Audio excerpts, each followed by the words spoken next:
We are experiencing these, like, micro-epidemics. I can't tell you how many people I know. Actually, I think I could tell you. It's probably 6 or 8 who just in the last week or two have just people I work with, people that, relatives, who've just said, hey, I got food poisoning last week. It's like everybody seems to have the runs right now. And at the same time, we're discovering that there's this salmonella. It's in pistachios. It's in pepper. It's getting in our eggs. We've got new varieties, H157, the new variety of E. coli that mutated as a result of factory farming procedures. How do we keep ourselves safe from this and from the more subtle things? My mother right now is dying from Alzheimer's disease. There's a fair number of folks who are suggesting that actually might be a prion disease, that maybe 10, 20, 30 years ago she ate a piece of meat that had some bad protein in it that came from a downer cow, a cow who was staggering around. Well, the downer cows, the cows that can't walk, are supposed to be banned from slaughter. Thom announced this. They're going to go back to this, but the fact of the matter is that only about 1,000 cattle out of the 34 million that were slaughtered were stopped from getting into the food supply last year. The Bush administration was basically underfunding and eviscerating the USDA and the FDA. Both. The FDA only inspected 7,000 of 15,000 domestic food facilities. Is this good? Is this bad? What's going on here? We're going to have two guests this hour. The second will be Sherry Jacobson, J.D. Hansen, who is with the Center for Food Safety. But the first is Alex Epstein. Alex is an analyst at the Ayn Rand Institute, the Objectivist Institute, Ayn Rand, AYNRAND.org, the website. Alex, how do we as a society where it's not possible for me to have, and for anybody, frankly, I think, to have a reasonable collection of E. coli and salmonella and mercury and arsenic testing kits in our kitchens, and when we walk into a supermarket, how do we protect ourselves from this stuff if we don't have these federal agencies, as I'm assuming you think we should not have? Well, how do we protect ourselves with these federal agencies? Because we're not protecting them successfully. So the way that safety is an incredible value to us. I mean, obviously, if I could find out that something was going to prevent me from getting Alzheimer's, that would be great knowledge. And the usual way that we get values is to be free to produce and trade them, and we have a market. The problem with safety is that whole issue of judging and finding out and setting up agencies to discover and test what is safe and what is not and compete and publish findings, that entire thing has been controlled by these dictatorial agencies, the FDA and the USDA. So what happens is that has, first of all, priced private safety agencies out of the market, and it's also created a false sense of complacency that goes far beyond these other things. It goes into supplements where people just ingest this and that, and they figure, well, the FDA has said it's okay, so it must be. And so what we really need is a free market where people take responsibility for safety and are free to offer it as a value on the market. What you're advocating is a post rather than a pre-system, basically. In other words, if you have, for example, we had back during the last, not the most recent Bush administration, but the Bush Quayle administration, there was a meatpacking company that was getting in their salmonella, or their listeria was the bacteria. Their listeria detector was starting to get all kinds of hits. So what they do, they shut off the detector. And it turned out that listeria was dripping from, they had replaced an air conditioning unit above the line, and it was dripping out of the air conditioning unit into these meats. Hundreds of people were sickened. Dozens of people died. It took the Centers for Disease Control several months using genetic testing to track this stuff back to a certain brand of hot dogs. And when they finally got back, I mean, this company killed people.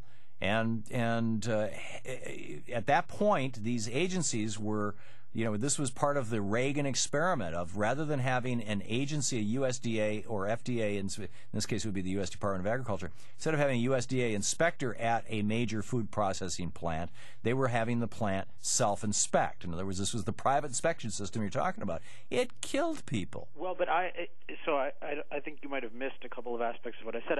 There is this issue of pre and post, but that applies to the government. It doesn't apply to private entities. So, for example, I go for a dental checkup. I am trying to go pre as far as cavities go. I'm trying to prevent them in advance. But the government doesn't have the right to send me to the dentist every 2 months and say, well, I want you to check for this and this and this.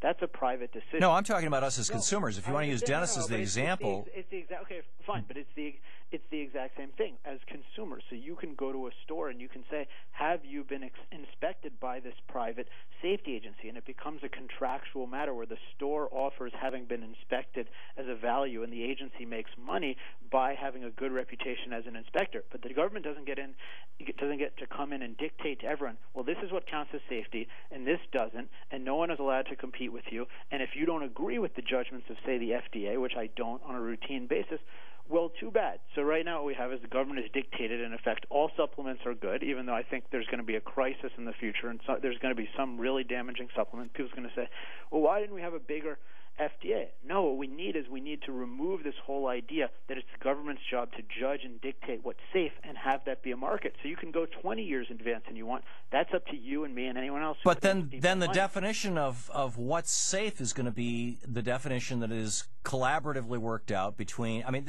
you're talking about essentially the same thing that happened with the banks owning the rating agencies. And the rating agencies are a government, that's a good example. No, Moody's is not a government agency.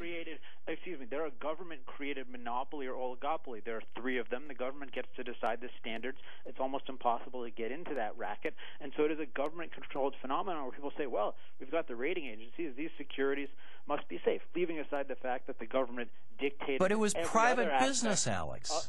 These are private businesses. So, Tom, this is why man, including Mussolini, used the term fascism to denote what you're in favor of here, and that is government control. Mussolini defined fascism as the merger of corporations and state. Business. Exactly. So it's a merger. Now, it's not a friendly merger in your case, but it is the government dictating to private entities how they should conduct their affairs. That's what the rating agencies are. That's what the entire financial system is of the Federal Reserve. That's what the FDA and organizations are. It doesn't matter whether they like Alex, give me an example of any country in the world where this has actually worked. Well, the United States of America is a country where the standard of living reached incredible heights. We got the USDA and we got the FDA as a result of, I think it was Sinclair Lewis, wasn't it, back in 1910 or 1918 or something, writing The Jungle, about the meatpacking factories in New York? Which is a hack. Or was it Upton Sinclair? A hack pseudo novel that. But people realized they were getting sick from their food, and they were. Realized it by reading a novel. No, and anyway, if you are getting sick, there's nothing to say that in a market. And hang on just a second, Alex. Did I just hear you condemning people who got their politics from a novel when you're with the Ayn Rand Institute? Excuse me, I was talking about facts about the current state of the economy. Now, you get your politics from observing it from reality. If those observations happen to be summarized as speeches in a novel, that's great. But if Sinclair is trying to objectively Ayn Rand wasn't saying, this is the exact state of the world right now, and you need to pass a law, whereas that's, in effect, what Sinclair Lewis was doing. Now, so that whole book is a total distortion. But even to the extent that there were safety problems, and there are problems with everything in life at any given stage of evolution. So the response to that is private action. So if there are issues with safety, if there are issues with salmonella, why should we trust we can create an agency. Hey, Tom, you can create the agency, and all of your listeners can trust it. Then you're a good guy. But if I'm creating the agency, Alex, and my primary goal is to make profit, which is what you're suggesting. Yeah, then you actually better do a good job. But history demonstrates that as Alan Greenspan was forced to confess, that when the profit motive is what drives things, it brings in predators who don't do a good job over the short term and run off with their ill-gotten gains. Well, certainly occasionally people can do things short range and deceive people. The only difference between the profit motive and the government in that respect is the profit motive does it accidentally and rarely, whereas the government government does it routinely and by its nature. No, I would submit to you that you've reversed reality here. No, it has a monopoly on the legal use of force. So it can do whatever it wants. There is no country in the world, Alex, that has private rating agencies that have been successful. It's never worked.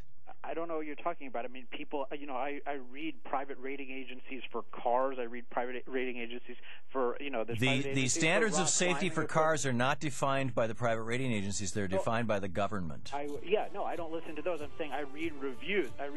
So human beings can discover things. The question is, do we let them do it freely in trade, or do we coerce it and dictate it on them? I choose the first. You choose the second. Yeah. Well, that's a good summary of it. Alex Stein, the Ayn Rand Institute, AYNRAND.com for that perspective. Alex, thanks for dropping by. Thanks, Thom. Good talking with you. We'll be right back with J.D. Hansen.